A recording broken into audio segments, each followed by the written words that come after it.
Okay, so here he is in packaging. I like this packaging. I like it a lot. It has a lot of character, a lot of pop to it. All right. This looks like it's an old screen, like communication device, because you see Chuckles here with some stolen Cobra documents. You see the Baroness and the twins over in the lower, corner. They're probably not very happy that he has those documents. You have your speaker here, dials. You got your choking hazards, Hasbro, and your age restrictions. So yeah, I really like the packaging to this. I really do. Get the side, you get his number, you get a bunch of dials, and you got your QR right there. All right, you got the back. I guess this is the back of the device here, where you get some more legal. And then over on this side, you got a lot of plugins and what have you for this spy device that he has. So the top, nothing on the top. The bottom, you got your legal. So yeah, I would like to see more packaging like this from Hasbro. I think this is really nice. It has a sense of character to it. It looks like they actually put some thought into this, opposed to the standard look of their figures and what have you. I don't think I've seen any packaging this nice from them since Serpentor.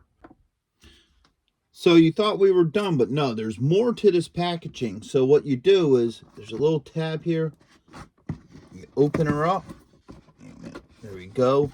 And now you have this whole setup. And this is really cool. I love this because it tells a story. So if you look up in here, you can see that he's stealing Cobra documents, and he's escaping, get into the car and driving away.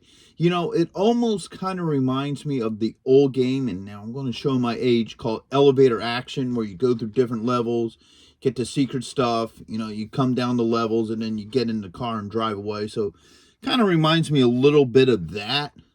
But still, this is really cool. I love that. And then you get this really cool picture of the actual figure with his accessories and stuff. So, like I said, I'm really digging this packaging. I just wish they would do more. I mean, you got a story told over here. You get this nice packaging that looks like some sort of spy equipment. And you get a nice picture of him. Probably the only thing that I can say bad about this packaging is it doesn't show all his accessories. Like when you look at some of the other Joe figures, on the back it shows all of his accessories. And the only reason for that is because they put their accessories in these goofy little baggies. So sometimes small things can get lost in there and you won't notice it. So it's always good to keep a count of that. But if that's the worst thing about this packaging, then, they did really well with this. I'm really liking the packaging for him. So with all that being said, let's take a look at and see what he's about. Okay, so here he is out of packaging. He's a really good looking figure. He definitely has, the same look like the original one. They did a really good job at capturing, the look of the original and what have you. So I love the detail on him. I love like the little flowers. You got the little, leaves and stuff on his shirt. So let's give him a rotation. Okay. Now, I do admit, growing up, Chuckles was never one of my favorite Joes. He was, to me, just some dude with a Hawaiian shirt that kind of looked like, Magnum PI with his pistol. So I was never really impressed with him as a kid. All right. And then you had the G.I. Joe movie that came out. And, I wasn't too impressed with him in that either, because, he's just some, he wasn't that bright. He was really strong and there wasn't much to him. But with this figure from the box and all the accessories that he has, it feels like they made him into a more interesting character. They give a really good story to him. Now I'm going to get more into that when I start going through his accessories. So let's go through his points of articulation. So the head's on a ball joint, got a shoulder joint and a bicep swivel, an elbow joint, and a wrist joint. All right, put that arms up. You have a joint right here underneath the ribs, and then you have a joint at the belt line. All right, you have your thigh joint, your knee joint. All right, swivel at the boot, and then you have an ankle joint. All right. So now let's start getting into all his accessories. All right, so he has a lot of good stuff. So he has his beat up head here. Okay. Now, this is something new and interesting. I don't think I ever seen a Joe with this, but he has brass knuckles on his fists. All right. So that's kind of interesting. I never seen that on a Joe before. Now, I could be wrong with that because there's been a lot of figures, but I've never seen them come with brass knuckles. So that's pretty interesting. All right. He has one of these like grass necklaces that you usually get from Hawaii. You know, they put it on you as soon as you get off the boat, or actually off the plane. So I'm not exactly sure what these are called. All right. He has his iconic pistol. Okay. He has a pair of sunglasses. All right. He has a Walkman. All right. And for any of you kiddies who don't know what a Walkman is, it's a tape player that you used to put on your belt, and you have headphones and you would listen to it, sort of like what you do with your phones these days. But the neat thing about this Walkman is if you look really close and you look at the design to it, it almost looks like Soundwave from the Transformers. You know, how the buttons are designed on it, how the screen and everything is. If this thing was blue, I would definitely call it Soundwave. You know, so that's pretty interesting. Seeing how in most medias, the Transformers and the G.I. Joe are both in the same universe. So I definitely find that interesting. So now you have the headphones for the Walkman. All right. He has a knife. All right. He has a pair of goggles. All right. He has a briefcase that opens up. Eventually, there it goes. All right. Actually, this is more of a travel bag than a briefcase. All right. You got a pair of handcuffs. All right. And then you got a broken pair of handcuffs. Oops. You got that one. And you got that one. And then last, you have the secret documents. And if you look closely at the little picture there, stupid thing, you can see the head of a Crimson Bat. So obviously he's stealing, you know, documents and stuff from the Crimson Guard, because on the packaging you see Crimson versions of the brothers and the Baroness. So like I said, all these neat things that he comes with really tells a story about this character. You know, obviously he's doing some sort of spy mission. He's stealing documents from, you know, the Crimson Guard. He might have been captured. Maybe that's what the beat up face is for.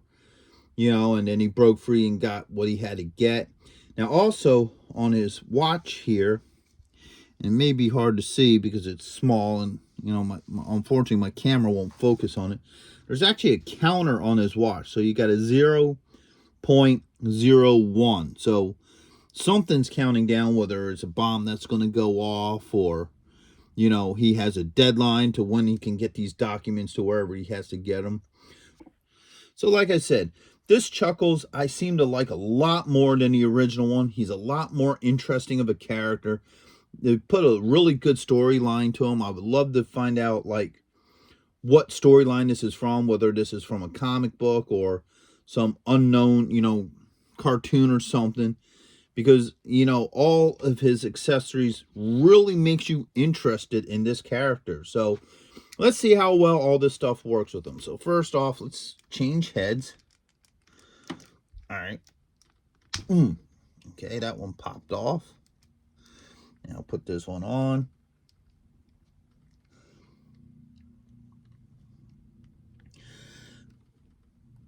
I don't want to go on there. Now, with these heads, gently work them on. You don't want to get too crazy with them, because the last thing you want to do is break that little nub that they're... There it goes. Okay, it's on. All right. Now, the funny thing, too, is this beat-up head, all right? You look at it, he's smiling. So, once again, that tells a little bit more of the story, almost like maybe he purposely got caught, you know? so he could get the information or whatever. But you know, he's definitely smiling about this. So that's, you know, once again, a little bit more into his story. So let's start with the grass hoop. All right, that fits on him really nice. No issues with that. All right, let's get the gun in this hand here. All right, you got to work the fingers a little bit. They are, you know, pretty pliable and movable, so you can easily get the pistol in there. All right, so he has his pistol. No issues with that. Let's do the dagger next, or actually the knife. All right, that fits nicely in his other hand. No issues with the gun or knife. Got their own little holsters, so that fits in there just like it should. And then this should probably just fit in here really nice. All right, so that fits in there really nice. All right, boom. All right, let's do the briefcase next. Let's see how well that fits in a hand. All right, so, and I'm sorry, it's a travel bag, not a briefcase. So that fits in there nicely. No issues with that. All right. Do the glasses. They sit on there all right. I would have probably liked to have seen like a little tab or something that holds them on a little bit better. But they sit nicely on there. Matter of fact, that's probably what the Walkman can do. Headphones will just hold everything in place. So, glasses fit on nicely. Same with the Walkman. All right. See what we got next. He has the Walkman itself, which if you spin him around, fits really nicely right here on his belt. Pops on, so now he can listen to music while he's doing what he has to do. All right. You have your spy goggles here. Let's see if we could get that into a hand. All right, so you can. So that way, good old Chuckles can spy on the people. All right. And that also has a space right here on the back. It just clips in. It just clips in. There, just like that. So now that sits nicely on his belt. And that's one of the things I do like about some of these classified figures is that they got spots for everything. So, all right, next is the handcuffs. So we're going to pull this hand off. All right, take his watch off for right now because we're going to put on a pair of handcuffs. All right, and we're going to give him one of these fists. All right, so the fist fits well, so does the handcuffs. And it's probably going to be the same thing with the broken ones as well, but seeing how these hands come off so easily. All right, put the other knuckles on there. There we go. So as you can see, both types of handcuffs fit on really well. I'm sure you could just, you know, if you wanted to, you could just put that in between the two hands. So he can either be bind or broken out of them. All right, so that's pretty cool. The files, once again, open this up. Fits really nicely in his, you know, suitcase. All right, that closes up. So now he has the secret documents in his briefcase and what have you. So overall, I really like this figure. I really do. Like I said earlier, I wasn't a fan of the original toy or character, but this character definitely has personality. He has a story. You want to know more about him. You want to know about this mission that he's on, because obviously he's on a covert mission to infiltrate the Crimson Guard. So, and he has a lot of really cool accessories that really makes him neat, tells a story. So overall, I would highly recommend this figure if you can get him, because I believe he's a Hasbro exclusive. He's really fun. There's a lot of neat things you can do with this character and what have you. So he would definitely look great with your other Joes. So with all that being said, I hope you guys did like this review. If you did, go ahead and hit that thumbs up, share, and subscribe. They're small clicks for you, but it really helps this channel grow. So until the next one, late.